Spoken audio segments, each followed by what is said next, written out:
Some people call it the hit by the bus strategy. I like to call it the what happens if somebody on your team or you win the lottery and just throw your computer and never want to work again.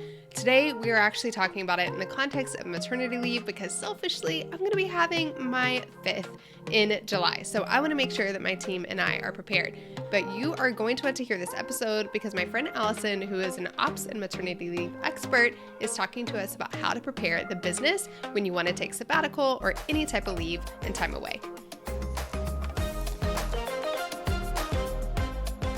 I am selfishly really excited about this episode. Some of you all may have heard, but I am having another baby. This will be our 5th child in July. So I'm preparing for a little bit of a maternity leave.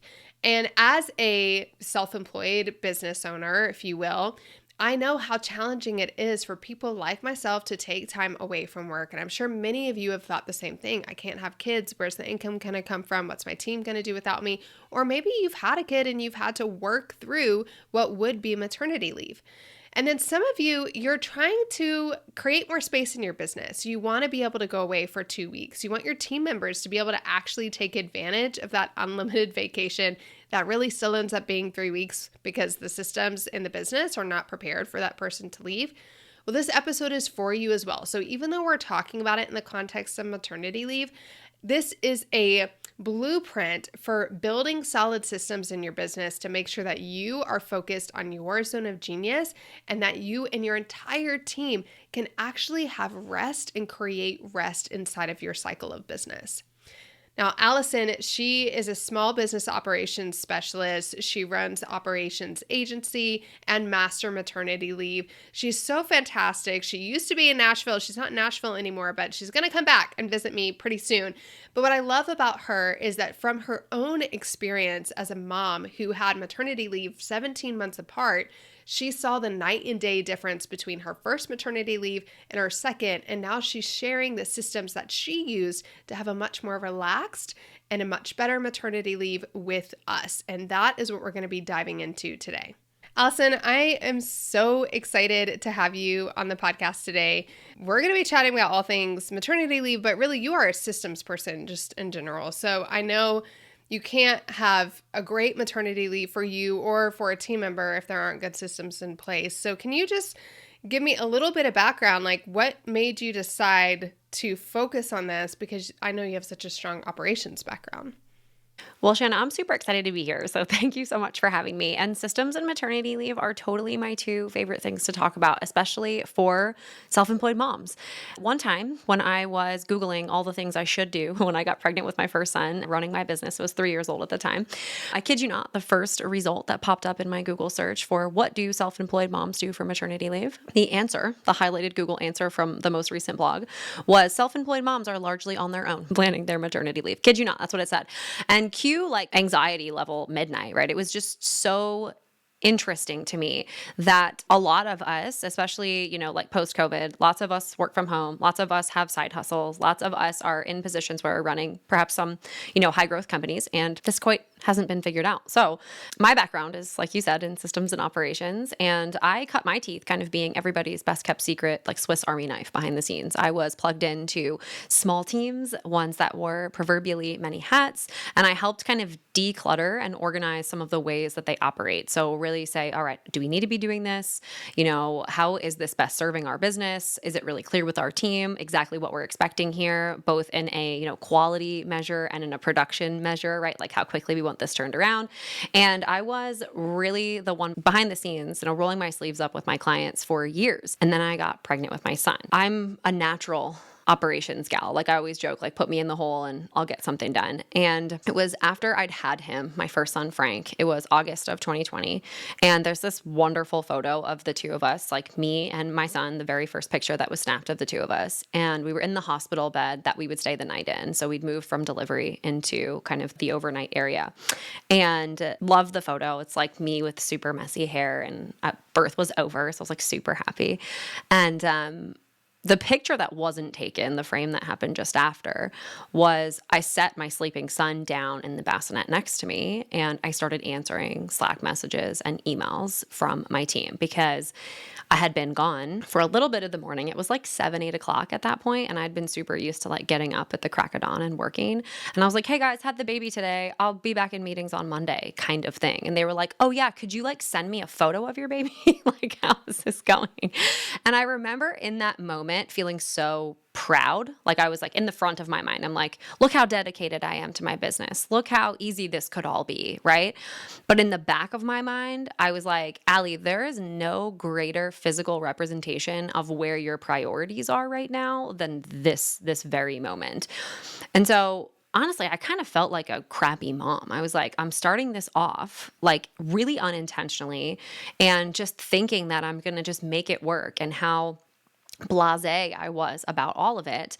And I kind of just figured I'm the systems gal. I've figured out messes in the past. Like that's why people hire me. But it was a huge challenge when I felt so out of control of my business that I had to even deepen my understanding of systems, especially for parentpreneurs, because things look different all the time for parents that run their own business.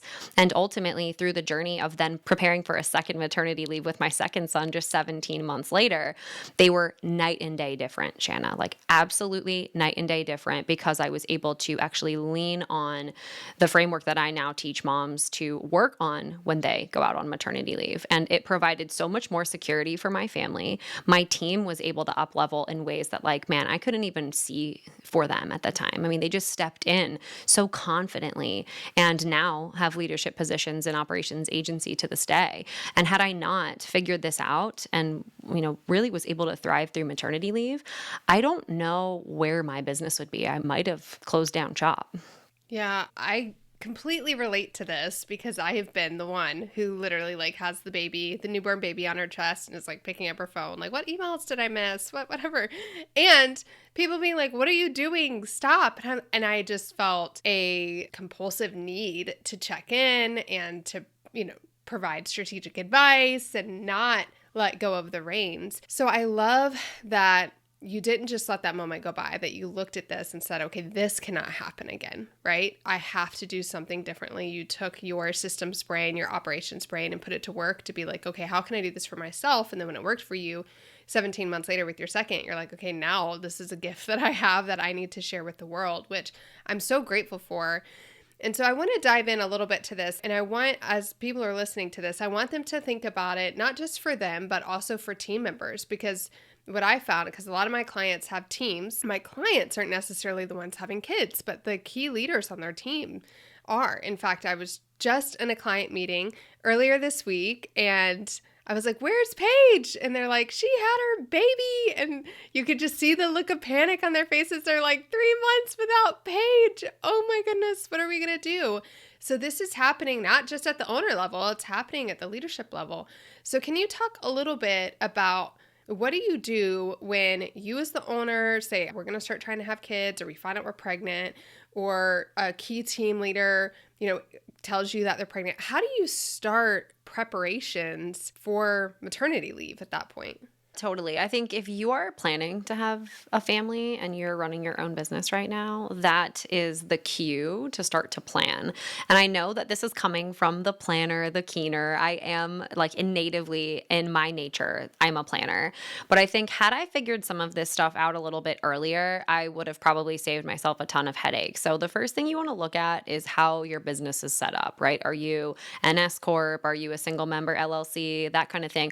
A lot of that, and this isn't going to be a legal advice podcast, but a lot of that stuff, whoever you do get that advice from, can be set up in a way to take yourself on as an employee and also get you covered really cheaply under business insurance and short-term liability. So some of those things that extend to employees of businesses, you can then create for yourself as the owner of the business and for your teammates as well. So start there, because that's where a lot of the financial padding will come from, because that's probably the number one worry that I get when moms come to me is they're like, well, I don't know how I'm going to be able to afford this. I'm the person in the business who's doing all the things and making all the decisions, or literally, in person working. I was coaching my hairdresser through this process just recently. And she's like, if I'm not standing and someone's sitting in my chair, then I'm not getting paid.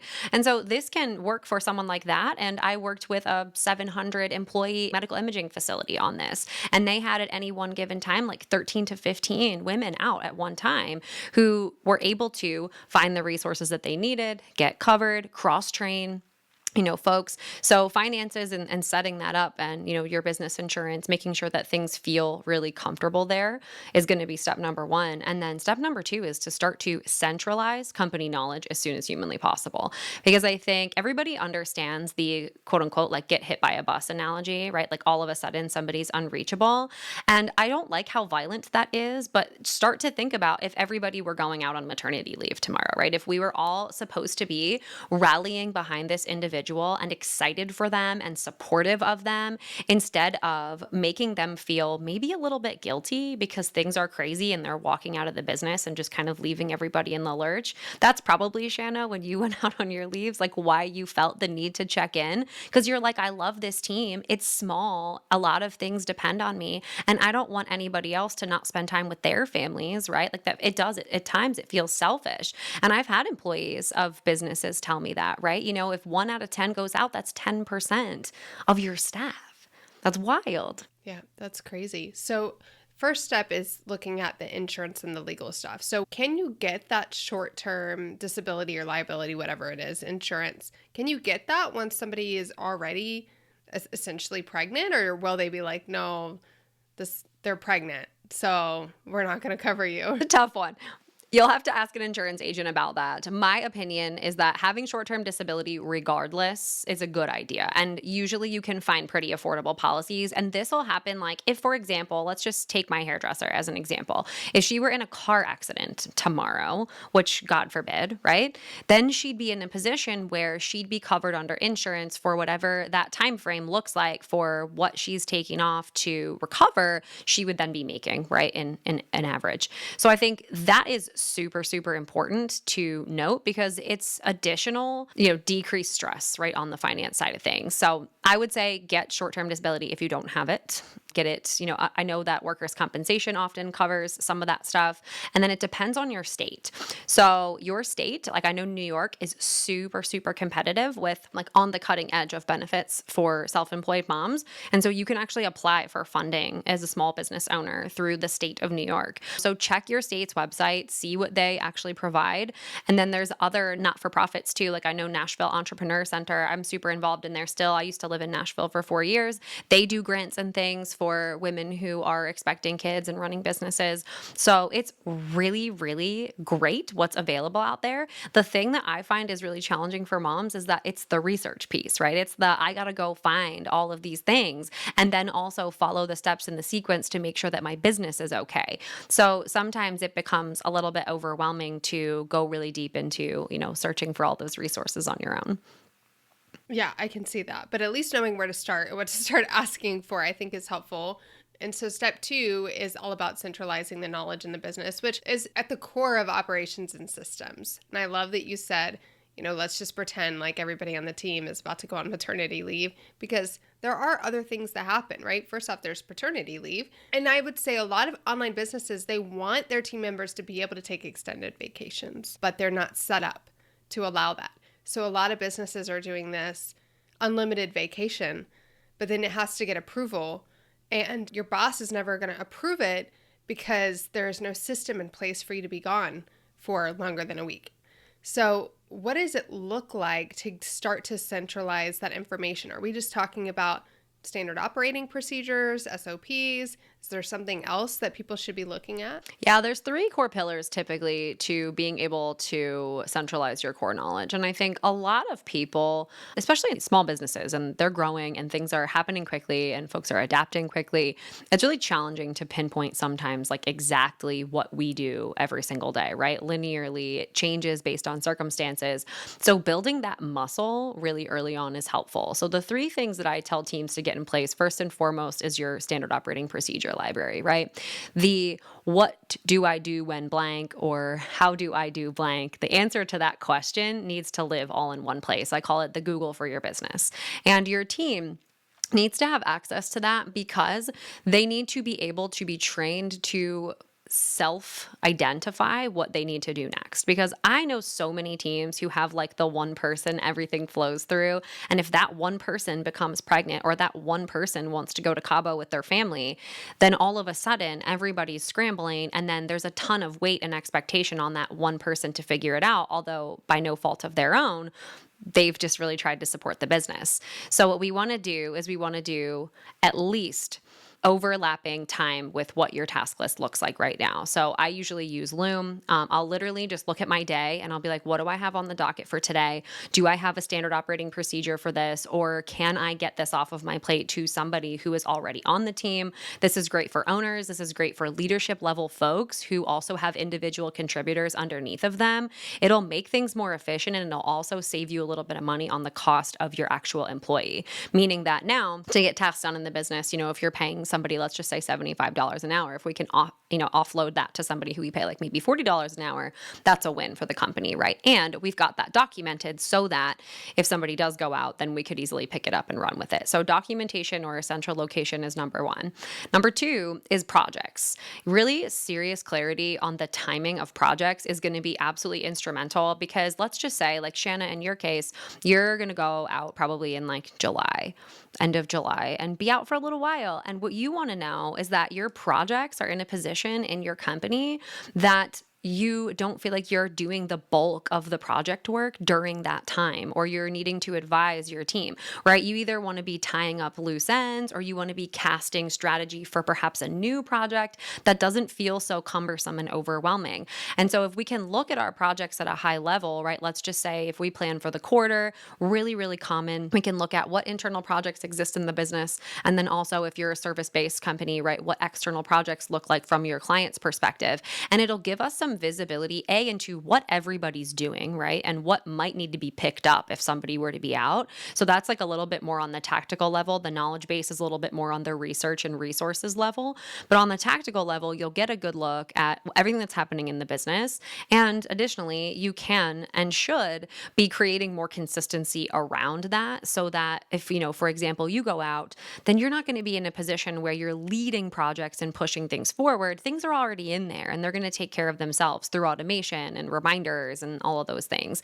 So I find that was helpful. And that was personally helpful for me too, because I'm a details gal. I do like to jump into the weeds of our projects sometimes and figure out like where we can troubleshoot, make things better for people. That is definitely my love language. So that was really helpful for me. And I know it has been for our clients too. And the third big thing is data, centralized data, because at 2:00 during a feeding, you're going to want to know, okay, great. How many new clients did we sign this month? Okay, great. How much revenue is about to come into the business? Okay, great. What's our gross profit look like on this? And I think that a data, like a scorecard that includes your financial picture, that's going to decrease your anxiety levels. It did for me for sure. And additionally, your turnaround time on things, right? You want to know that clients' needs are being met. You want to know that support tickets are being responded to, whatever those key indicators are in each of your departments. I think that centralizing that and keeping it in front of you, even while you're out on maternity leave, like I checked in on mine still once, maybe twice a week, my company scorecard. And honestly, that quieted my brain like so much on just the worry, right? I mean, you have these like almost illegitimate fears sometimes, especially postpartum. You just start thinking of the worst possible outcome, and having a place to check on my projects and having a place to check on my data was honestly a lifesaver. And it just allowed me to be way more present, like with my baby. Yeah. And I think too, just thinking about how empowering that is for the team, for you to not constantly be checking in with them and going, how is this going? How is this going? They're like, I've got this, just go be with your family. But for you, your risk in the business not going well is so much greater than it is for your employees. And so you feel that need to know where the numbers are. So having centralized information around the SOPs, I love that you said what I always tell people, I'm like, just screen record you doing it and put it somewhere with a proper label and title. You can worry about getting it into a document later. In fact, often the virtual assistant or whoever you're working with on the team can be the one to actually put it in a document. You just have to say, this is our setup for standard operating procedures. This is our template. And then all they need is that recorded video, and then they can easily put it in there. But this is great advice, even for somebody who's not thinking about maternity leave yet, or, isn't in that season of life. To have those systems really prepares you for anything. You talked about like the hit by the bus strategy, but we even call it the winning the lottery. Like if you were to win the lottery today and just throw your computer away tomorrow, say I'm never working a day again in my life, you should be able to pick up the pieces from every single team member, including yourself, which I think oftentimes we as business owners, we forget that we're included in that. And you're right, if we want to start outsourcing and delegating the work that we're doing, we have to start by going through that process of actually identifying what is the work and how do you do it? And is this something that I could very easily hand off? So looking at that centralization of information, the projects piece, I want to talk about batching and where that comes in, because that's where me and my team are. We're batching podcast episodes, we're batching content for our Retain program, we're doing all of this kind of batching right now to make sure that we're ready. And then, so project timelines, and then looking at the centralization of data, which as well is really important. We have a metrics training that we provide that provides centralization around retention metrics, because we want the team in all ways to feel empowered around the metrics that they can impact the most, and for the business owner to not have to constantly be asking for numbers, for them to have one place that they can go. Because as business owners, we work on our business at weird hours, right? It's not always when our team is at our beck and call. So if I want to look because my kids are finally in bed and I took half the day off, and now I'm going to look at 8:00 at night to make a decision about something, I need to be able to easily access those numbers. So having centralized data is really empowering in that way. So, okay, so we look at step one, which is like the legal and insurance piece, and then we have the systems piece. Is that it? Like we're good to go after that? Or is there more to it? I feel like there has to be more to it, because a lot of that it is kind of essential business practices for solid systems and operations. Yeah, so something that I say, so there's a couple more steps here, but I think one of the most important ones is, so we talked insurance and business setup, we talked systems and processes and centralization of company assets and things. The third thing, and I actually released a book about this last year, it's called The Sabbatical Method, but it's about weaving rest into the way that the business operates. This is, I would say, not very common. I remember when I did a book signing, I was in Boston, and I was standing at this table, and I was just like, I felt like such an imposter. And I was like, who am I to be like signing these books? Like, I was like, nobody's going to want my signature on these books. And I'm standing there and I'm like chatting everybody up. And most of the people who came up to the table said one of two things. They were like, oh, sabbatical, that must be nice. Or they said, sabbatical, man, I could really use that. It was one or the other. And I find that we all feel that way too about maternity leave, right? We all feel like, oh, I don't get a maternity leave, right? As a self-employed woman, or, oh, maternity leave must be nice, right? Or, hey, maternity leave, I could really use that. Like my family could really use that bonding time. I've been burning the candle at both ends in the middle maybe, and it's time for us to like centralize as a family again. And so I usually tell moms to practice, right? Practice taking time off, practice taking rest, because oftentimes what will happen, and this is probably true for me when I was taking my time off with Frank, is I never knew what it was like really to take time off from my business. It was just me and my husband. I didn't have any kids, and he was in the military. I worked all the time. And then all of a sudden it was like, okay, here's this new responsibility with all of these needs that you need to learn about. And it's hard. It's super hard in the early days. And I went back to what was natural to me, which was working. That was what I felt naturally to do. And so what I felt was it did a disservice because I didn't actually practice taking time off. And for different stages of business, and for different types of owners, it can look different. Oftentimes I say even just having the discipline to shut your computer in the evenings and like not log back on in the evenings, and keep either regular working hours or try to block in some time in the middle of the day to like take a walk and like go do something for yourself and clear your brain. There's so much research on the effect that cortisol levels have on idea creation and clarity. And so if you're in a position where you've like never taken time off from the business and you can't like really take a vacation or a weekend without checking in. Like, try to create those boundaries for yourself, especially if you're planning to create a longer term maternity leave. So that's the first thing, is just to practice rest and really weave that into the way that you operate. And I see a lot of companies that do unlimited time off. I see a lot of companies that do half day Fridays or full Fridays off for those 4-day work weeks, right? And they don't just happen on those overnight. They have to build up, right? It's like building a muscle in that way. You have to really start small and figure out how we could just get everybody out on Friday at 4 o'clock, and then kind of move that goalpost a little bit farther back each time. And I think, again, for moms, we love to think, because moms are, especially moms that run their own businesses, in my opinion, are some of the most resourceful human beings in the world. And I think ultimately it helps us in so many ways, but then also sometimes we can shoulder a little bit too much, and then it ends up being our demise. And I think just take on a lot of things, and really having the discipline to start to build that muscle around separating from the business is going to be super helpful, especially in the months leading up to maternity leave. I love this idea of practicing the rest and the sabbatical. And I was doing some homeschool with my almost 6-year-old daughter. I think it must have been yesterday at the kitchen table, and we were talking about seasons. And we were talking about the season for planting is spring, and the season for growing is summer, and the season for harvesting is the fall, and the season for rest is the winter. And as I was explaining to her, I'm like, God has designed rest into every aspect of life, even though the earth rests, the trees rest, the animals rest. I'm like, that's why it's important for us to rest. And I feel like I was kind of talking to myself in the midst of that. And we are actually, a week from today, we're leaving to go on vacation to the beach. We just got back from skiing, but it took us a long time. I mean, I've been in entrepreneurship actually, as we're recording this on Leap Day. So I'm sure it's going to release much later, but Leap Day is actually my 12-year anniversary of turning in my resignation from corporate. So it's been 12 years of full-time entrepreneurship, and it has taken me the bulk of that to learn how to take time off and how to rest. And now we take a ton of vacations as a family. And what I found is that my business actually benefits from me taking that time away, because I am restored in a way that allows me to show up more fully for my team, show up more fully for my clients. And it just gives me a new, fresh perspective. So having that built into the business, I love that, because it is a mindset shift. I remember when I took maternity leave with my 6-year-old, when I took maternity leave with her, and I had 3 months off, it was a really challenging adjustment, really challenging. I felt depressed, unaccomplished, invalid in so many ways. It challenged my identity. And where was my identity?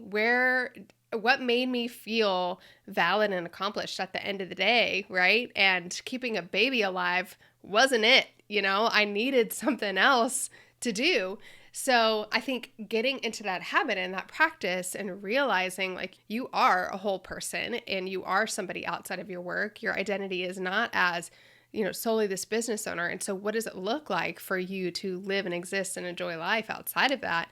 I'd say for many business owners, that hits home of, yeah, I don't know what I would do if I just had a week, much less a month or 3 months. Yeah, and it can be really confronting if you're just kind of thrust into this like full stop. And I like to encourage moms too, because this was totally me in both of my maternity leaves in some form or fashion. Don't feel guilty working on maternity leave. Like, if something ties you to you that's really cutting through some of those sad feelings or identity challenges, like, do the hard work and like ask yourself why this is happening and double click on some of those emotions. And I personally love journaling. I encourage my moms to journal through the process. But like, truly, if something really excites you, like something that I love doing is interviews like this. I love talking shop and chatting about operations and talking about supporting moms. And I love doing workshops. Like, it's one of my favorite 2 things. And I remember when I was postpartum with Jack, I got an invitation to do a workshop like 4 weeks later. And I was like, ooh, I don't know. Am I a bad mom if I do this workshop? But then I was like, I really want to do this workshop. And so I said, okay, what would need to be true for me to do this workshop? I was pumping. I was like, okay, I'm going to give Steve, my husband, I was like, I'm going to give him the bottle instructions and all the stuff. I'm just going to go for this hour and do the workshop. And I came back and I was like so happy and like lit up and excited to be with my family. So I felt like that was a really incredible trade. And I know for some of my first time moms, you might not know how you're going to feel. So the best thing you can do is just leave that time open. Don't tie yourself to anything that you quote unquote have to do. Just do the things that you really want to do or that you get to do. And that was a big shift for me in the second leave. That was really my big mission statement is I was like, nothing that I have to do. That was like my mission statement. And I think for me, that helped clear a lot of anxiety around the requirement that a good mom goes out for 3 whole months and doesn't check her email and do all that stuff, because sometimes that's just not accessible to business owners. And sometimes that's not even what's best for us as professionals and as moms. Sometimes just a little taste of that creativity, the availability to like get all the fun excitement out of our brain and lead our team, like that actually will allow us to come back for the remainder of the day and be able to be wildly present with our families. I love that permission to work on maternity leave, but really being in tune with why. Why are you doing it? Getting yourself into a position where you don't have to do any work, that you get to do it if it's something that lights you up and brings you joy.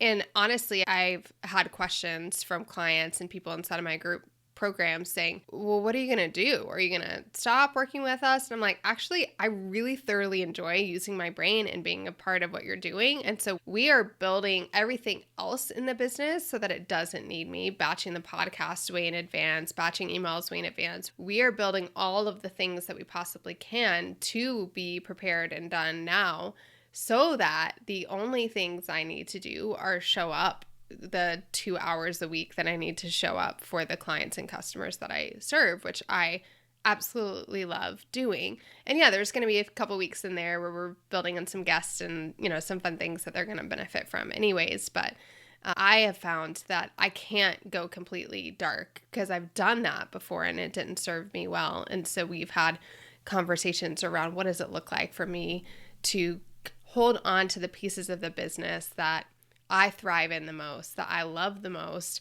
And honestly, for us, those just happen to be the things that are highest revenue generating as well. And in consulting business, it's really hard because people are paying for your brain. They're not like, there's nothing else. They're paying for my brain and my systems, and they have access to the systems. So the ongoing payment is for my brain. So making sure that they still have access to that and that it's going to light me up to be able to give them that access is kind of where we have found that balance right now. We've talked about systems. We've talked about actually having the right setup of the business and insurance, all that kind of stuff. The systems, making sure that you have everything kind of centralized, and sabbatical. Is there another piece to this? So the final thing I will say, we talked a little bit about permission to work. The final thing I'll say is the last step, but it's ongoing, right? And that's why I don't actually list it as a final step, because it's just like operations or physical fitness or mental health or any of those things, right? You're always doing work. You're always growing. You're always finding better ways and new ways and more efficient ways to do things. And I call this defining business after baby, because every time you invite a new kiddo into your life, your makeup in your home, your genetic makeup. My husband always likes to say he changes my genes every time we have a baby. It changes. You're just fundamentally a different person now. You need to be more open and accepting and loving to another full human being. And our business also will need to change, right? Things will need to be different. And it could be really good different. Like what you just described, Shana, pulling in some key systems and training some team members and making sure that things feel really great so that you can focus on only the highest value generators for your clients. You could come back to a business post maternity leave and it be 10 times more fulfilling than you could have ever imagined. And so this is why I love maternity leave and why I feel so called to be here, is because I had a really challenging time. It was slippery in my first maternity leave. I mean, my entrance into motherhood was not like what I'd thought. I haven't had, I've been very fortunate in like my life. My parents are around. I have great relationships. I've never really struggled or suffered. Like I don't know major loss. And I remember thinking maternity leave, being a mom, it's just going to come easy, just like everything else did. Right. And I was wrong. I was challenged in so many ways. And even my organizational acumen and my systems acumen, I mean, I was questioning everything about myself. I was like, how am I supposed to lead 8-figure companies if I can't get my kids into the car in under 20 minutes? Like, that was a fundamental thing that started rocking me. And the thing is that your business needs to be different. Your business needs to be different in order to accommodate all of those changes, in order for you to soak in all of the leadership ability that is gained in becoming a mom and growing a family. Because personally, I've been through lots and lots of development. I mean, growing my company, operations agency, is in its 7th year. I've been out on my own for 7 years, and every day comes with new challenges. And I will say that being a business owner and being a mom is like the most incredible incubator for leadership development and training. I mean, you will really get to know who you are, what this is all for, how to serve at a deep level, how to lead at a really intentional level. So defining what your business looks like after baby is really going to help you elevate not only you as a mom and as a leader and as a servant of your clients and your customers and all those people, but also your team, right? Because as I firmly believe that, the tide lifts all ships, you can lift everybody up around you. I had that experience in my second maternity leave. Lauren on my team, who's still with me, she's been with me for 4.5 years. She rose up in leadership, and it was because of maternity leave. And she really grabbed the wheel and was like, I'm taking this thing. And now she runs all of our client accounts. And I could have never dreamed that I would feel so supported by an individual having not asked for that. And now it ended up being one of the greatest gifts that we have in the business currently. And just giving your team that opportunity to rise, giving your team that opportunity to lead, and giving yourself the opportunity to transform into a business and a lifestyle that is going to actually serve you, serve your family instead of the other way around, right? Instead of you just kind of being building yourself into that proverbial cage that is your business, which I find a lot of entrepreneurs do find themselves. So if that's the case and, you're listening to this, or you're coming up on either a maternity leave or a vacation, or you just want to start taking more consistent weekends off with your family, I mean, these strategies are deployable in heavy situations like taking 3 months off or taking a long-term sabbatical. And they're also applicable like after you become a mom and you're wondering, like, how do I actually take every Friday off to go be with my kids? And it really does. It changes you. I have a lot of personal opinions about a lot of people who have said that having kids will not impact your ability to grow your business or become an entrepreneur or whatever it is. I'm like, no, it will. It definitely does when you have a whole nother life to care for. But it's a choice that we make as parents. We choose that. We choose that impact. We choose that life. And knowing that it's going to require us to sacrifice in a lot of ways, because I know a lot of really incredible people who have had to make adjustments with their goals and their careers because they've decided to start a family. So I think for many of us who don't have kids yet, who have been able to work 80 hours a week, and I do not fault anybody who does that. If that's what you love and it's not impacting anybody else and you just want to work because there's nothing else going on, like, go for it. That's amazing. But that's not going to work when you have kids. So I think oftentimes when we talk about maternity leave, people think, oh, well, somebody's working 40 hours a week and we just need to cut them back to like 35 hours a week or whatever it might be. But in many cases, especially for first-time moms, especially if you've been an entrepreneur, like a hustle hard entrepreneur for a while, we're talking about going from 60, 70, 80-hour weeks to, hey, we really do need to have a more balanced schedule here. And you may be giving away 50% of the work that you're doing in your business right now to your team. So this becomes even more critical. And I love how you talk about this after baby, because you can't just turn around and go back to those 80-hour weeks. You can't go back to 60-hour weeks. It's not going to serve you. It's not going to serve your family well. And honestly, your body emotionally, physically, mentally is just not capable of the same things it was just a few months prior before that baby was born. That was one thing I had to learn. It's like my capabilities actually changed. I can't stay up until 1 and get up at 6 and continue to function.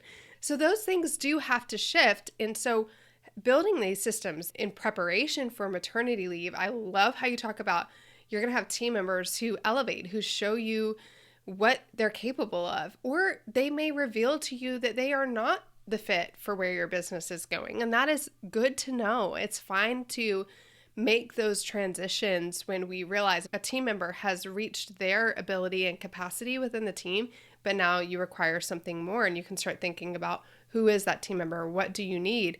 But getting all of that in place gives you the ability to not just come back to the exact same hustle and grind workload that you've had before, but you'll actually be coming back to a much more slower pace, to a much more manageable work life where the decisions are spread out among the team, the responsibilities are spread out among the team, and ideally you have a team that works off of very clear data, OKRs, KPIs, call them whatever you want to call them, scorecards. Everybody has their own way of talking about it, but your team members are going to know what they're responsible for and how it directly impacts the business. They're going to have ownership of those areas, and you're going to find yourself coming back to a business that allows you to really function within your specific zone of genius, which honestly often leads to increase in revenue and productivity in a business without you having to work just as hard as you were or more than you were. Yeah, I find that the forcing function of being back from maternity leave and having 20 hours or whatever that looks like for you will natively tell you what's a priority and what isn't. And I find that too in, helping businesses grow operationally, I would say the split is pretty healthily down the middle with clarifying and refining what they do have and eliminating the stuff that they don't need. So ultimately too, when we start to, and I talk about this quite a bit in the sabbatical method, and for sure with my moms who are prepping for maternity leave, is that if we find that it's falling off of our plate or falling through the cracks and it's not making a big impact, we start to put that stuff on the chopping block and say, well, why is it exactly that we do this? And it's a good thing to maybe just put a pin in and say, all right, maybe this isn't serving us. But I also find that, keeping your plate proverbially smaller allows you to get more done in a shorter period of time because you only have that short time. That's why moms, again, one of the hardest working individuals are self-employed moms, because literally we have this such small window. Like my kids right now, 3 and Jack will be 2 next week. And literally, like, my available time for like extra stuff is just not there. Like, I need to saturate the available time with what I have and be super productive so that I can go be with them. And I think that does provide a lot of clarity on direction and things that need to be happening in the business versus just have been happening. So we've kept them around. I'm super excited about this because it's got me thinking. I'm going to have my amazing assistant, Donna, listen to this and just say, hey, what else should we be doing to get prepared? Because it is something that I think every business owner needs to be thinking about. What does it look like to take extended time off? I know we've talked about it in the context of maternity leave because selfishly I'm about to have another baby, right? But the context is, what does it look like for us to have sabbatical? What does it look like for us to be able to have rest for ourselves and for our team members? Because we don't know if that rest is going to come from a physical need, a mental need, a familial need. Like, we don't know where that need for time away from the business is going to come. But it will come because that is the nature of life. That is the nature of just the chaos and the unpredictability of the world that we live in. So how do we make sure that when those uncertainties of life and those unexpected things in life happen, that we are prepared? And you've given us a roadmap for that. So I'm very, very grateful. Yeah, of course. I love talking about this. I personally think sometimes we as business owners think that we need to be robots and like doing it all. And, we have all the social media strategies and all of the sales tactics and all of the things. And it can be really overwhelming to try to do everything and expect so much of ourselves, like as the one person, right, who's supposed to be like leading all the things and doing all of the decision making and everything in that nature. And I personally feel like my maternity leaves gave me the pauses I needed to build a business that I actually really enjoy, which natively will help them stand the test of time, right? Like I will be able to run my company in a way that feels aligned with me. And because of that, I'll never stop doing what I'm doing, and it'll never stop bringing prosperity to my clients, to my family. And that to me feels like a gigantic win. I know so many people in the industry who've had, businesses and they just experience these intense seasons of burnout. And it's hard to pick yourself back up from something like that. It's a lot of work, a lot of detangling. And we can really leverage this time to build a new, more incredible version of what we've got going on. I'm so happy to have had the opportunity to chat about this. I love that vision, just a business that you really enjoy and love. How can people go deeper if they want to learn more about what you do just from a general operations perspective or specifically around maternity leave? Yeah, all my best maternity leave resources are at mastermaternityleave.com. We have a planning guide. So anybody who's listening, if you're expecting or planning to become pregnant, I have a really nice cohesive list of all the things that you might need to be thinking through. It's absolutely free and it's on our website. If you are looking to tap the systems gal on the shoulder and you're like, hey, I'm not planning for a leave, but I could sure use some cleaning up behind the scenes. I always joke that at Operations Agency, we're like container store consultants for our clients, but you can learn a little bit more at operationsagency.com. We also have a quiz there that is called Can Your Business Function Without You? I've always thought that was a fun one. So if you're curious, you can go ahead and see for yourself if your business can withstand, a swift exit from the founder. So good. I have a feeling the majority of businesses, it's a clear no, but that's where you come in. I love it. Well, thanks for hanging with us, Alyson. Thanks, Jen. I appreciate you. I had a good time.